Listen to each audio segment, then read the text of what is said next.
Let's mic day special. नमस्कार, let's mic में आपका स्वागत है। डे स्पेशल के साथ मैं राखी जैन।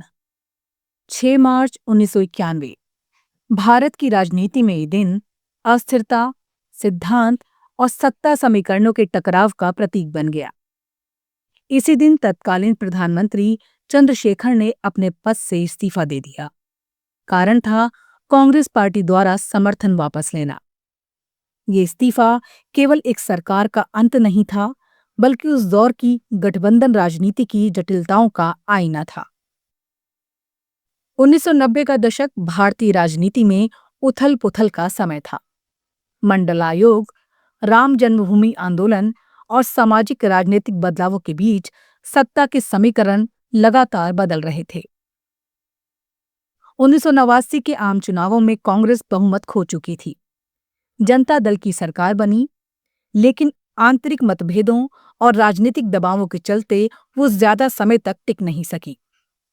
इसी पृष्ठभूमि में चंद्रशेखर एक छोटे से समूह के साथ अलग हुए और कांग्रेस के बाहरी समर्थन से सरकार बनाई।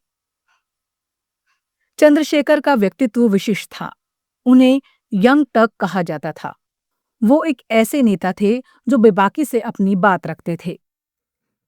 समाजवादी विचारधारा से जुड़े चंद्रशेखर ने 1983 में भारत यात्रा निकालकर देश के गांव-गांव की समस्याओं को समझने की कोशिश की थी।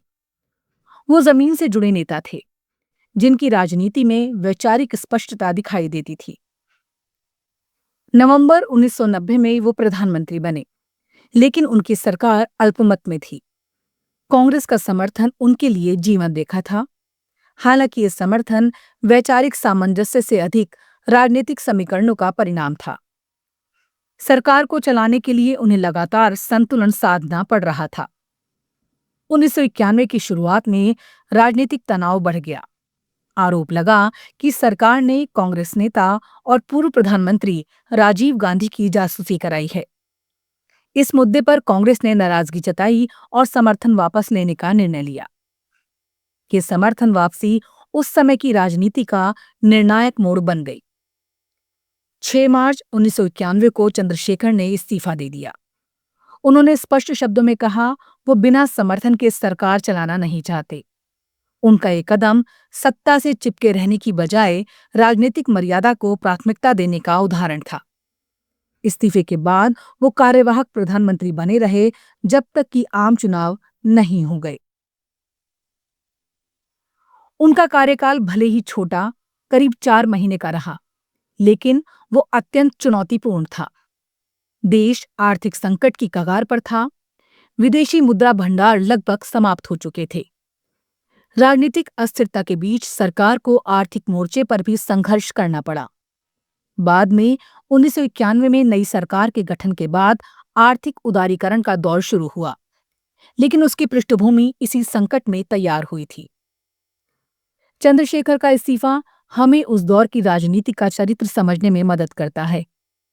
यह समय था जब गठबंधन राजनीति अपने प्रारंभिक चरण में थी। बाहरी समर्थन, वैचारिक मतभेद और अस्थिर समीकरण, इन सब ने भारतीय लोकतंत्र को नए अनुभव दिए। 1990 का दशक आगे चलकर गठबंधन सरकारों का युग बना और 6 मार्च 1991 की घटना उसकी महत्वपूर्ण कड़ी थी। चंद्रशेखर की पहचान केवल प्रधानमंत्री के रूप में सीमित नहीं है। वो एक चिंतक, लेखक और प्रखर वक्ता भी थे। संसद में उनके भाषण तर्क और संवेदना से भरे होते थे। वो मानते थे कि राजनीति का उद्देश्य केवल सत्ता नहीं, बल्कि समाज में परिवर्तन है।